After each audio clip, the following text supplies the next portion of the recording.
Hi hello నమస్తే. Welcome to our channel. నేను మీ సిరి.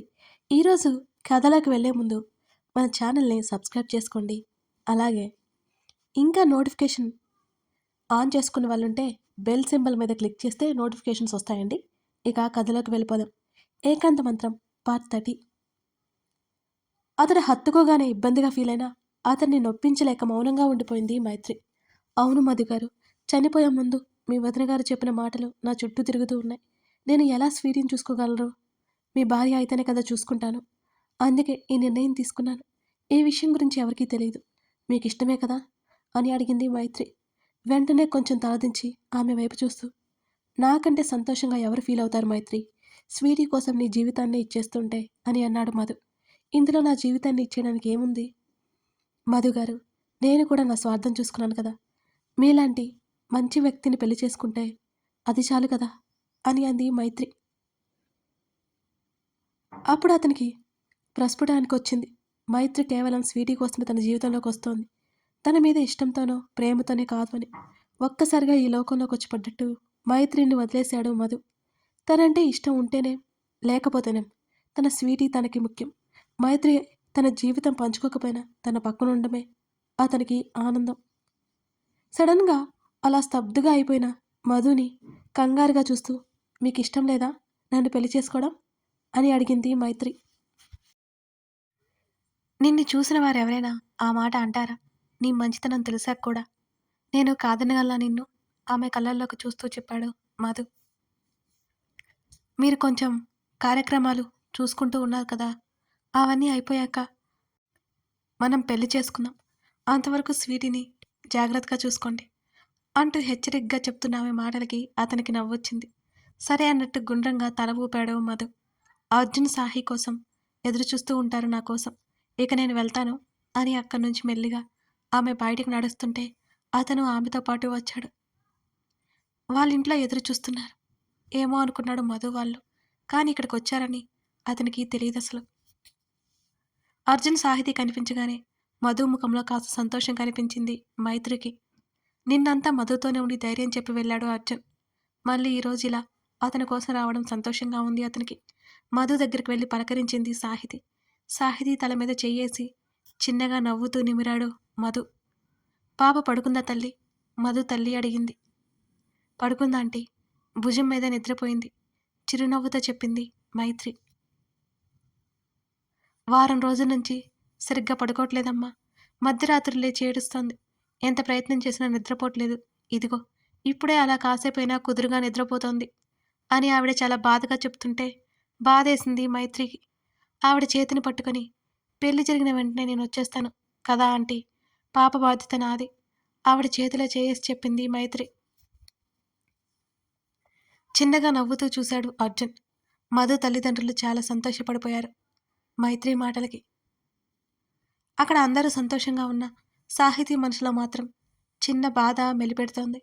పాప కోసం మాత్రమే మధుని పెళ్లి చేసుకుంటున్న మైత్రి సంతోషంగా ఉండగలదా? మధును సంతోషంగా ఉంచగలదా? కొన్ని ప్రశ్నలు ఆమెను చుట్టుముట్టి చిత్రవద చేస్తున్నాయి. అర్జున్, నేను ఈవినింగ్ వస్తాను మెల్లిగా అర్జున్ దగ్గరికి వచ్చి చెప్పింది మైత్రి. సరే, నాకు సాయంత్రం కాల్ చేయి, వచ్చి పిక్ చేసుకుంటాను అని అదే విషయం అందరికీ చెప్పి సాహితీతో పాటు బయటకొచ్చాడు అర్జున్. మైత్రి మంచితనం చూసి పాప గురించి దిగిలిపోయింది మధు తల్లిదండ్రులకి, మధుకి కూడా. అర్జున్ సాహితి ఇద్దరూ బయటకొచ్చారు. స్కూటీ ఇక్కడే ఉంచే సాహి, నేను ఈవినింగ్ తెప్పిస్తానులే అని అన్నాడు అర్జున్. సరే, స్కూటీ అక్కడే పెట్టేసి లాక్ చేసి అర్జున్ బైక్ మీద ఎక్కింది సాహితి. మైత్రి మధుని ఇష్టపడుతున్నట్టు చెప్పాడు అర్జున్. అది ఇష్టం కాదని తెలిసిన సాహితి మౌనంగా ఉంది. మరో 2 రోజుల్లో అర్జున్ పుట్టినరోజు. అంతా సవ్యంగా ఉంటే తన ప్రేమ విషయం చెప్పాలి అనుకుంది. ఒకవైపు మధు మైత్రి బాధలో ఉన్నారు. ఈసారి బర్త్డే లేదు, ఏమీ లేదు అని అమృతతో చెప్పాడు అర్జున్. తను విన్నది ఆ మాటలు గుర్తుకొచ్చాయి. మైత్రి పెళ్ళి అయ్యాక చెప్పాలి అనుకుంది సాహితీ. ఇక దారిలో ఒక మాట కూడా మాట్లాడుకోలేదు. ఆమె వాళ్ళ ఇంటి ముందు బైక్ ఆపగానే దిగి లోపలికి వెళ్ళిపోయింది, ఏం మాట్లాడకుండా. అర్జున్ కూడా తన ఆలోచనలో తనుండి అంతగా ఆ విషయాన్ని గమనించుకోలేదు. ఇక ప్రస్తుతంలోకి రండి. గతాన్ని వదిలి. తలుపు కొడుతున్న చప్పుడు వినిపించడంతో చెప్పడం మానేసి అర్జున్ వైపు చూసింది సాహితి. సాహితి కళ్ళు తుడిచి, నేను వచ్చి చాలాసేపయింది సాహి. నేను రేపు నీతో మాట్లాడతాను. పిచ్చి పిచ్చివన్నీ మనసులో నుంచి తీసిపడే అని లేచి అక్కడి నుంచి తలుపు దగ్గరికి వెళ్ళాడు అర్జున్. అతనికి ఇంకా ఆమెతో కాసేపు ఉండాలని మాట్లాడాలని ఉన్నా తప్పక వెళ్లాల్సి వచ్చింది అతనికి కూడా. తలుపు తెరవగానే బయట మైత్రి కనిపించింది. తన అక్క ఎంత బాధ అనుభవించిందో మైత్రిని చూడగానే అతనికి అన్నీ గుర్తొచ్చాయి. మైతూ అంటూ మైత్రి భుజం చుట్టూ చెయ్యేశాడు అర్జున్. ఇక్కడే ఉండిపోయావేంటి అర్జున్? పద, అమ్మ పిలుస్తోంది. అయినా ఇలా ఉండొచ్చా? ఏమనుకుంటారా ఆంటీ వాళ్ళు? త్వరలోనే పర్మనెంట్గా ఇక్కడే ఉండిపోదులే, పద పద చిన్నగా నవ్వుతూ అంది మైత్రి. మైత్రి అలా మాట్లాడుతుంటే ఎన్ని రోజులైంది విని మౌనంగా ఉండిపోయింది సాహితీ లోపలే. సరే పద అంటూ మైత్రితో పాటు ఇంటికెళ్ళిపోయాడు అర్జున్. ఆ వేళ గదిలో నుంచి ఇక బయటికి రాలేదు సాహితి. ఇప్పుడు మైత్రి తన తప్పు ఏమీ లేదని తెలుసుకుంది. ఇక అపరాధ భావం లేదు తనకి. అర్జున్కి కూడా తనంటే ఇష్టమైన తెలుస్తుంటే ఎన్నో రోజులుగా ఆమె మనసును కప్పేసిన దిగులు మేఘాలు తొలగిపోయాయి. ఆ ఆప్యాయత కోసం కాదా తను ఇన్నాళ్ళు ఎదురు చూసింది. అతను కూడా తనంటే ఇష్టం పెంచుకున్నాడని తెలుస్తుంటే ఈ ప్రపంచంలో ఉన్న సంతోషాలన్నీ తనలో నిండిపోయాయేమో అనిపిస్తోంది తనకి. ఇంకా అతనికి పూర్తిగా విషయం చెప్పలేదు అని ఆలోచన ఒకవైపు, తనంటే అతనికి ఇష్టమన్న సంతోషం ఒకవైపు. అతని ఆలోచనలోనే నిద్రలోకి జారుకుంది సాహితి. ఆ రాత్రి మాత్రం అర్జున్కి నిద్ర పట్టలేదు. మైత్రి ఎంతో బాధ అనుభవించింది. స్వీటీ కోసం మధుని పెళ్లి చేసుకుంది. అసలు ఇప్పటికైనా మధుతో సంతోషంగా ఉందా లేదా? ఆ అనుమానం రాగానే ఉలిక్కి పడ్డట్టు లేచి కూర్చున్నాడు. ఎలా అడగాలి తన అక్కని? తనక్కే కదా, అడిగితే తప్పేంటి? అక్క నుంచి మైత్రి గది వైపుకు వెళ్ళాడు అర్జున్. స్వీటీని జోకొడుతుంటే తలుపు దగ్గరే ఉండి ఆగిపోయాడు. మరో 10 నిమిషాల్లో స్వీటీ నిద్రపోయింది. టీపాయ్ మీద ఉన్న ఫోన్ చేతుల్లోకి తీసుకుంది మైత్రి. చిన్నగా నవ్వుకుని ఫోన్ అక్కడే పెట్టేసింది. తలుపు కొట్టిన శబ్దం వినిపించగానే తల తిప్పి చూసింది మైత్రి.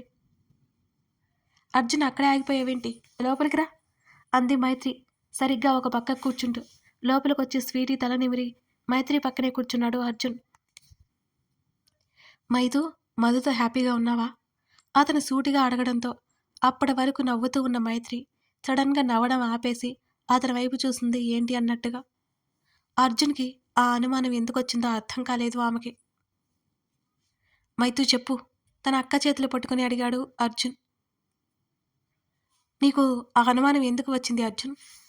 నువ్వు చాలా సంతోషంగా ఉన్నాను నేను. నీకు ఎందుకు వచ్చింది? నేను మధు గారితో చాలా చాలా సంతోషంగా ఉన్నాను అని చిరునవ్వుతో చెప్పింది మైత్రి.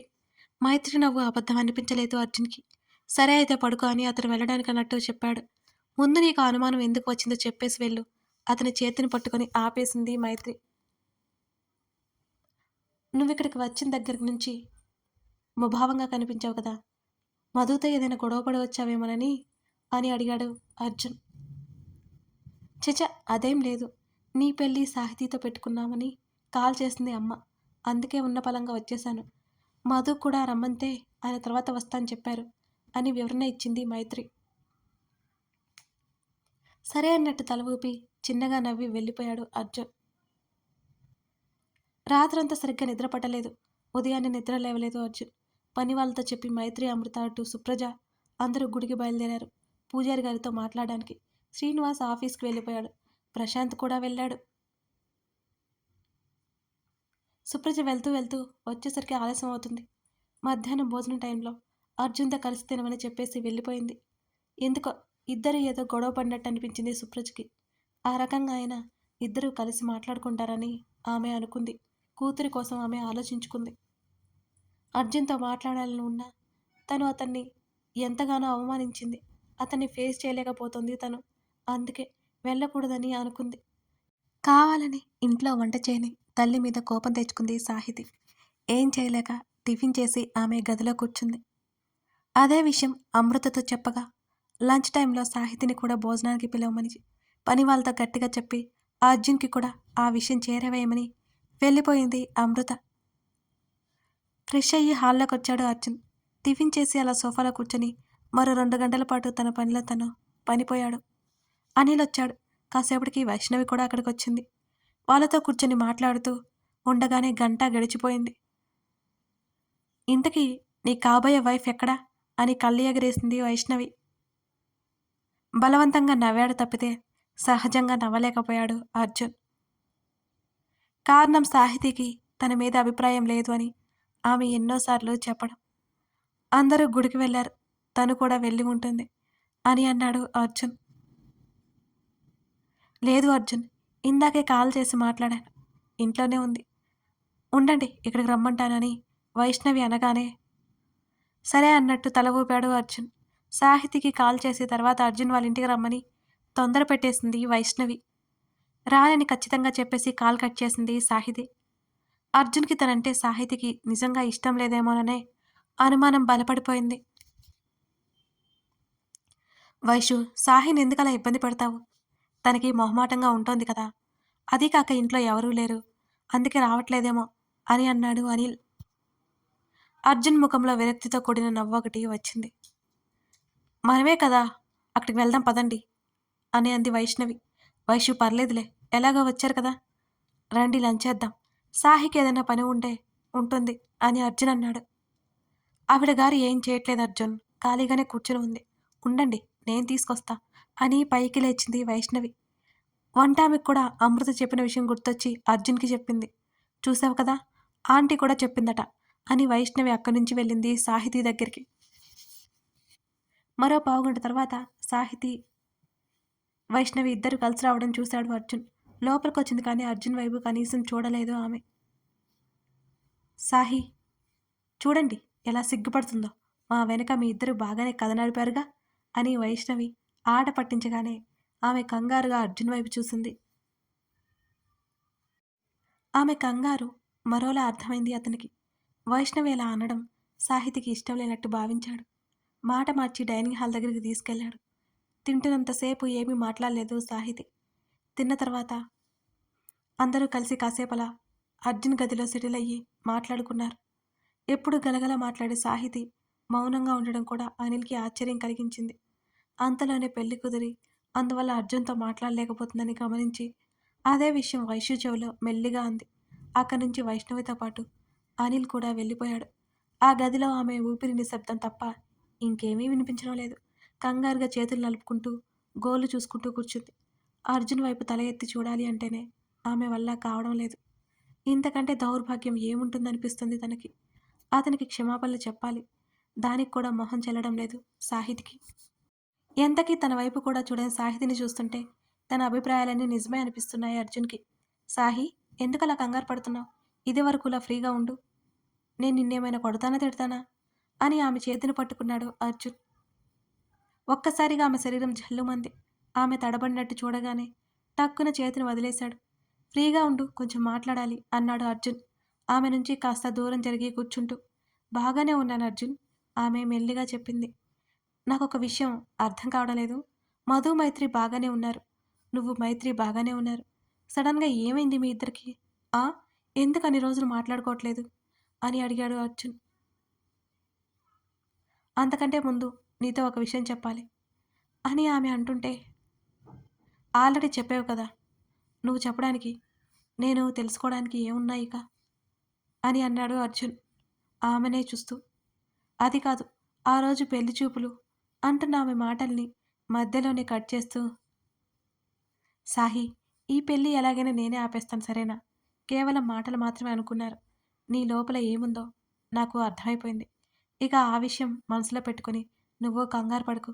మన సంగతి అలా వదిలేయ్. కానీ ఎంతో స్నేహంగా ఉండే నువ్వు, మైత్రి అలా విడిపోవడం నాకేమాత్రం నచ్చలేదు అని అన్నాడు అర్జున్. అసలు విషయం చెప్తే తను ఎందుకు అతనికి దూరంగా ఉంటుందో అతనికే తెలుస్తుందని ఫీల్ అయిపోయి, మధు అన్నయ్య, అన్నా వదిన కర్మల తర్వాత మరి కొన్నాళ్ళకి ముహూర్తాలు లేవు. అది వెంటనే పెళ్లి పెట్టుకున్నారు కదా! అని సాహితి అనగానే, ఆ! అయితే? దానికి మీ మధ్య జరిగిన గొడవకి సంబంధం ఏంటి? అయోమయంగా ఆమె వైపు చూశాడు అర్జున్. నిజం చెప్పు అర్జున్. మనోహర్ జైలుకి వెళ్ళేలా చేసింది నేనే కదా! అది తప్పా? నీకేమనిపిస్తుంది? బెదిరి కళ్ళతో అతని వైపు చూస్తుంది. అతని సమాధానం కోసం ఆమె ఎదురు చూస్తూ. చనువుగా ఆమె చేతులు పట్టుకుని, సాహి, నువ్వు చేసిన దానికి నీకు ఎలా కృతజ్ఞతలు చెప్పాలో తెలియట్లేదు. థ్యాంక్స్ చెప్పి దూరం పెట్టే బంధం కాదు కదా మంది. కానీ చెప్పకుండా ఉండలేకపోతున్నాను. Thank you Sahi. Thank you very much ఉద్వేగంగా అన్నాడు అర్జున్. అతను తనని నమ్మినందుకు కళ్ళలో నుంచి నీళ్ళొచ్చాయి సాహితికి. మరో చెయ్యి అతని మీద వేసి, thank you Arjun. Thank you. నువ్వైనా నన్ను అర్థం చేసుకున్నావు అని ఏడుపు గొంతుతో అంది సాహితి. నేనైనా అంటే నిన్ను ఎవరు అర్థం చేసుకోలేదు? అర్జున్ అడిగాడు. ఇద్దరు గతంలోకి ప్రయాణమయ్యారు. ఆ రోజు అర్జున్ పుట్టినరోజు. మధ్యరాత్రి మేలుకొని మరి అతనికి విష్ చెప్పింది. అర్జున్కి ఆ విషయం బాగా గుర్తుండిపోయింది. కుటుంబం అంతా కలిసి గుడికి వెళ్ళాలి అనుకున్నారు. ఫ్రెండ్స్ని కలిసి చాలా రోజులైంది వెళ్ళాలి అని. అర్జున్ తొందరలో ఉన్నాడు. ముందే సుప్రజతో పాటు గుడికి వెళ్ళింది సాహితి. ఇద్దరు దర్శనం చేసుకుని ఒకచోట కూర్చున్నారు. ప్రసాదం తెస్తానని తల్లికి చెప్పి గర్భగుడిలోకి వెళ్ళి అర్జున్ పేరు మీద అర్చన చేయించింది సాహితి. ప్రసాదం సంగతి మర్చిపోయి ఆమె తిరిగి వచ్చింది. ప్రసాదం ఏది? సుప్రజ అడుగుతుంటే అప్పుడు గుర్తొచ్చింది ఆమెకి. అమ్మా, అక్కడ ఇంకా ఎక్కువగా క్యూ ఉంది, అందుకే తీసుకురాలేదు. మళ్ళీ వెళ్తానులే, అబద్ధం చెప్పేసింది టక్కున. అవునా, సరేలే అంది సుప్రజ. అర్జున్, నీకోసం ఉట్టి అబద్ధాలు చెబుతున్నాను ఈ మధ్య అందరికీ. నన్ను పూర్తిగా మార్చేశావు కదూ అని నిట్టూర్చి ఆమె నవ్వుకుంది. కాసేపటికి అర్జున్ వాళ్ళు కూడా అదే గుడికొచ్చారు. అర్జున్ ఫ్రెండ్స్ని కలవడానికి వెళ్లకుండా బలవంతంగా లాక్కొచ్చేశారు అతన్ని.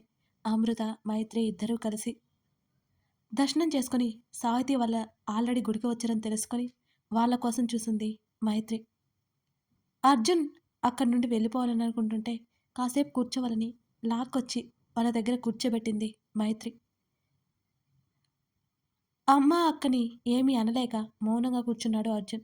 ఇంతకుముందు తను అతని నుదుటిన బొట్టు పెట్టడం గుర్తొచ్చి సాహితీ నవ్వుకుంది.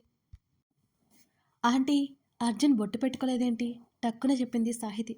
ఆమె వైపు గుర్రుగా చూశాడు అర్జున్. అతన్ని పట్టించుకున్నట్టు ఆల్రెడీ పిడికిల్లో ఉన్న కుంకుమ ముందుకు చాపింది. నువ్వే పెట్టు సాహి, మళ్ళీ మా చేతికెందుకు అంది అమృత. ముచ్చటగా అర్జున్ సాహితీలను చూస్తోంది ఆమె. మైత్రి కూడా అదే కరెక్ట్ అనిపించి సాహితీ వైపు చూసి కళ్ళెగరేసింది. వద్దు, నేను బయటికి వెళ్ళాలి అన్నాడు అర్జున్ కాస్త వెనక్కి జరిగి. అర్జున్, తప్పు, అలా అనకూడదు. పట్టు అని లేచి అతని దగ్గరికి వంగింది. సాహి అన్నాడు తల అడ్డదిడ్డంగా ఊపేస్తూ. వద్దా అయితే సర్లే అని వెనక్కి వెళ్తున్నట్టుండటంతో కాస్త రిలాక్స్ అయినట్టు స్ట్రైట్గా కూర్చున్నాడు అర్జున్. టక్కున వెనక్కి తిరిగి అతడి నుదుటి మీద కుంకుమ పెట్టేసింది. ఆమెను విసుగ్గా చూశాడు. అతనికి కోపం వచ్చిందేమోనని ఒక్కింత కంగారు పడింది సాహితి. నేను వెళ్ళి ప్రసాదం తీసుకొస్తానని గబుక్కున అక్కడి నుంచి పారిపోయింది సాహితి. నేను వెళ్తాను ప్రసాదం తీసుకురావడానికి అని అర్జున్ కూడా అనగానే ముసిముసిగా నవ్వుకుంది మైత్రి. సాహితి వెంటే వెళ్ళాడు అర్జున్. కథ కొనసాగుతోంది. అదన్నమాట సంగతి. మైత్రి సాహితి స్నేహం ఎందుకు పోయింది, మనోహర్ ఏమయ్యాడు, ఇవన్నీ తెలియాలంటే తర్వాత భాగాలు చూడాల్సిందేనండి. అంటే కోడ్లు వచ్చి నా వాయిస్ కాస్త డిస్టర్బ్ అయిపోయింది. గత 3-4 ఎపిసోడ్ల నుంచి కాస్త ఇబ్బందిగానే ఉంది. మీకోసం చేస్తున్నాను అలాగే. అదన్నమాట విషయం. కథ నచ్చితే లైక్ చేసి కామెంట్ చేయడం మర్చిపోకండి.